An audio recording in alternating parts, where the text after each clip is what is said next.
Hello and welcome back to another video, and today what are we doing? We're going over what character changes I think from the experimental would actually be healthy if they were implemented to the game. This week I have finals week, so I want to keep the video kind of short, but that's enough out of the way. Let's keep it short and let's keep going on here, and let's start with Ana. So Ana, we're just going to have to say S tier. We're going for not what changes are the best, but which changes are going to be the most beneficial to the game.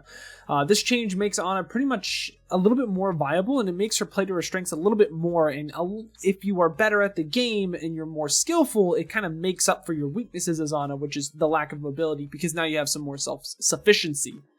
Moving on here, though, we have Ashe. I think Ashe is kind of a B tier. It's kind of in the middle for healthy of the game. It just makes the character a little bit more faster. I might bring her to a lower A tier. But I'm not 100% sure exactly where I'm going to be going with this. It kind of depends on where changes move on according to the list that we're getting here. Baptiste, I kind of want to put in C or maybe B tier. The only reason why is that they don't remove the immortality field and they kind of make the rest of the character obsolete. In a way, it's actually kind of low B tier because the character's a little bit overtuned for the game. I'm not quite sure if it's the perfect change, though. I think that immortality field could get reworked and we could kind of see the other parts of the character stay the way they are right now.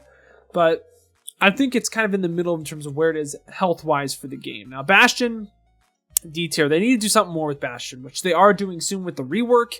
But besides that, I'm not quite sure. I mean, the changes are pretty bad, and if you don't know the changes, let me actually tell you where the changes are. I did make a video last week on Thursday. You can check out that video. It'll be linked in the card up there, and you can check out what the changes are, my thoughts on what those changes were. But now that we're past the experimental cup, I think these are pretty much in terms of where I've been playing, where the health is for the game. Brigitta is another one with the BAP. Brig is interesting because she still gets inspired for herself, but she plays for pack value more than just other heal value. The thing is here is that we can't really be for certain where BAP and Brig lie because Moira and Lucio were just so awesome. They're just so good. Compared to all the other supports, so we didn't really get to see where the other supports shined very well. And yeah, that's that. Diva, one of the worst ones. She was so broken on this patch. I mean, again, everything you can just see in that video that I've linked in the description and in the card. The thing with Diva is that flying forever, just not forever, but seemingly forever, is just way too strong. I think she needs a nerf more than she needs a buff. But if it were for 5v5, I can kind of understand where they're going with this, which is why I'm also going to put Doom kind of in the B or C tier, because it was almost too strong. But if you're looking to do that for tanking in Overwatch 2, and that was the direction that they were taking, I can kind of understand it a little bit more. And for Doomfist, I think we need some more rework from him. I think it kind of goes to the Bat Brig, and I think the direction was right, but the change wasn't like, oh my god, this is so good that we need it now, in terms of health of the game. It was just kind of nice quality of life changes. Echo kind of goes a little bit too far, but it's not as bad as Bastion or Diva. I think the changes were just unnecessary. Echo is already really strong if you're good at her, and I don't think the changes were relatively needed in terms of all these other changes that we're seeing, which Ashe might go up a little bit. Genji is kind of on the same boat, except I just don't think it was enough. But here's the thing. In terms of health of the game, I think it's really, really good. I think Genji definitely needs this to just have a little bit of a leg up on his opponents. Same kind of thing goes with Hanzo, except Hanzo I think is kind of around where Ashe and Bap are. It doesn't make the character great, but it doesn't make the character bad. It was just kind of a little nice quality of life change. And if it's a little quality of a life change, it's in a good direction for where the character is currently, I think that's quality. I think that's a quality change. It's not quite like top A tier, top S tier, but it deserves a spot. Junkrat needs more. I don't know why they would nerf Junkrat. It kind of goes with the same thing as Bastion here. Junkrat needs some love. He doesn't need some hate at all. The change to Lucio I really, really do like. I think it's one of the best changes they made. Is it a little bit overtuned? Maybe?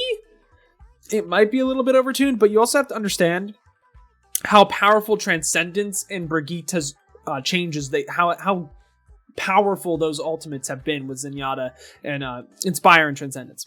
Those ultimates are way too strong for the small reward that Lucio gets with his ultimate. I think that maybe the beat for killing is a little bit too much, but like even then it's kind of balanced because it's hard to land. So I think the change is really good. I think it needs a little bit of tweaking, but in terms of overall health for the game, I think that's really, really well done. Well done. The Cassidy changes I think are really, really bad. I just don't think you need them.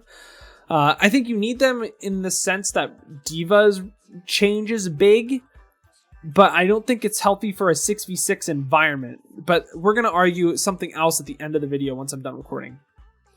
Mei's changes I think are fun. Do I think they're good for the character? Yeah. I think it's kind of in the same domain as...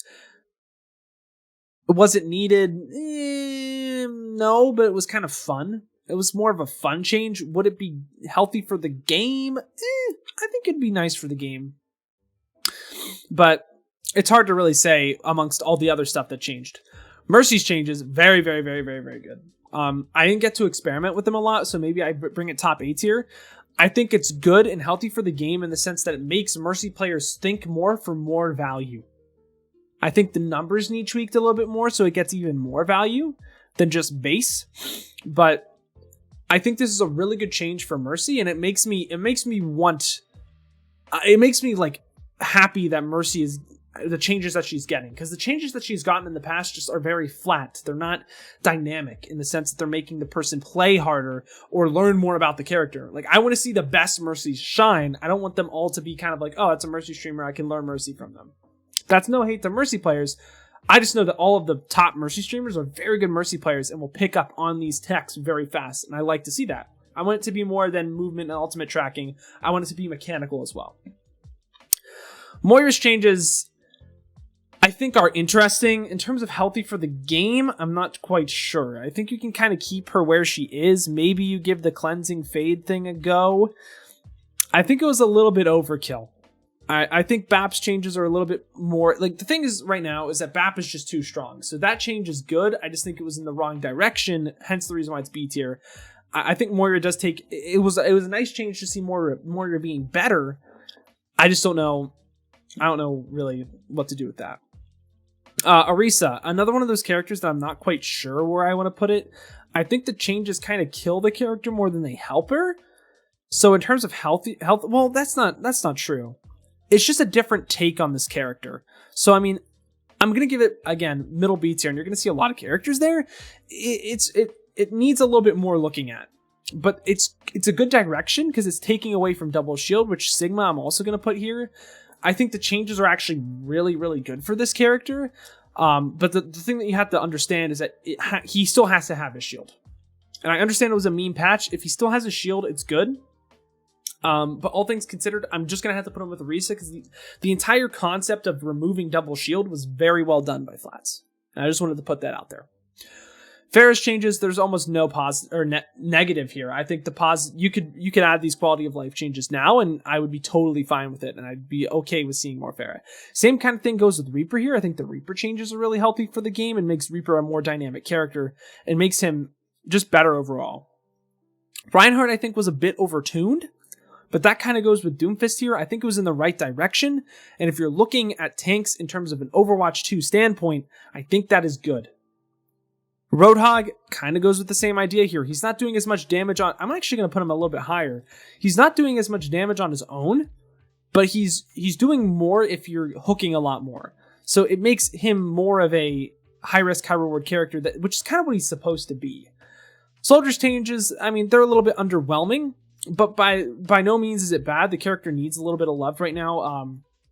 Within the game, I think they're a high B tier. I'm honestly going to start putting more in A tier. I think these are good changes. I think they make the characters more dynamic and more... what am I trying to say? They make the characters more dynamic. And more... The player has to be more skillful to get the most value out of them. Sombra, I think the Sombra changes are a little bit too much. But at the same time... I only say this because Sombra is good the way that she is right now. In lower elo, she's not. But the thing is if you buff her too much, she will be oppressive at high elo, and that's a problem. You don't want to have a character be oppressive at high elo.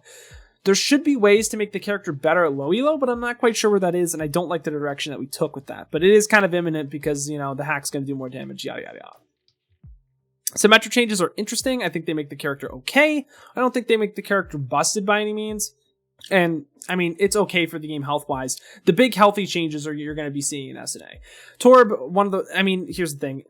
Some of the directions were okay, but having melee do that much damage, it was a meme change. Let's be honest. It's a meme change. It's not healthy for the game. It is what it is. Same kind of thing goes with Tracer. She's already way too strong. Why are we buffing her? I mean, Sombra I can kind of understand for lower elos. Tracer is just a net. Why? She's good in every single rank. You know? Widow's changes were very lackluster, but at least they were kind of needed. So I'm going to put it high C tier. I mean, like, Widow's kind of weak amongst all these other characters if we're looking at health of the game. So I'm going to have to put it in mid C tier, but all it was that you get a grapple hook off the ultimate. So I mean, I guess that's nice, but it's like not really needed. Winston, I'm kind of gonna I'm just gonna explain why all the tanks are kind of in the middle. Why most of them are in the middle is just because the Winston changes are nice, but I don't think they're needed. And that's why I'm actually kind of going to put this next to Moira. I think they're nice, but I don't think they're needed.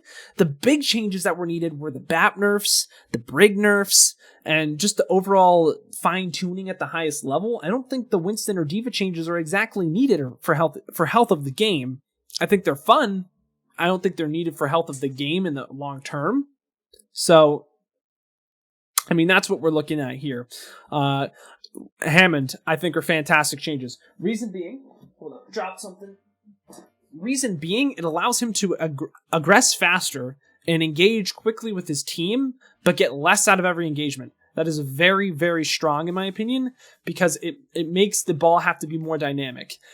Everything about this change I like, especially with Brig not being as strong. Ball also needs to be not as strong. I like this. I think it's a very healthy change for the game. I hope that they go through it. Zarya, kind of the same idea here. I don't think it's overpowered by any means. I think it makes Zarya a little bit stronger against Diva. And Diva, I mean, if you're not going to nerf Diva, at least buff Zarya. And I'm going to put it next to the Roadhog here. Another great set of changes for Zenyatta here. Extremely healthy for the game. I'm not going to go that hard with it. I think I'm going to go bottom or like mid B tier. Because I think the Transcendence with all those discords is a little bit... It's like, it was obviously a joke change. But the decrease of damage on discord was definitely needed. But it wasn't overkill to kill the entire character. Also, the wall hacks were just stupid, dumb. I think Zen's in a much better spot now without all the bullshit, in my opinion. But yeah, I wanted to keep this video short because of finals and... the last thing I do want to cover is Overwatch 2 here. All of these changes are very interesting if they are within the light that Overwatch only has one tank.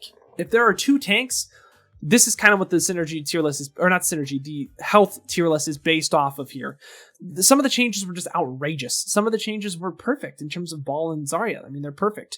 The thing is, if you're only going to have one tank, I can understand why Ball is maybe where he is right now. And I can maybe understand why Diva is where she was in terms of, you know, where I'd honestly give this an S tier if Diva was the only tank.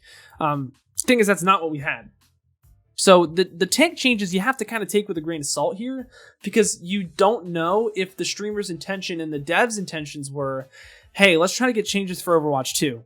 Because what we had was Overwatch 1, 6v6, not Overwatch 2, 5v5.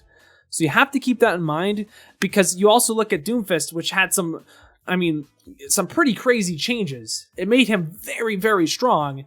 The thing is if he is going to be a tank in the next patch of Overwatch 2, is that the direction that they were trying to take? I'm not sure.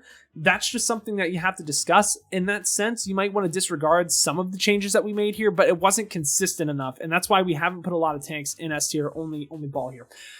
But yeah, thank you guys so much for watching. If you do have any questions, just let me know in the comments down below. Make sure to check the changes if you didn't see them for the experimental card. And I hope some of these really do go live, because some of them really would be healthy for the game. But yeah, good luck with finals if you guys are taking those. Look out for a video on Thursday. But until next time, I gotta peace out and pass out. I'll see you in the next one.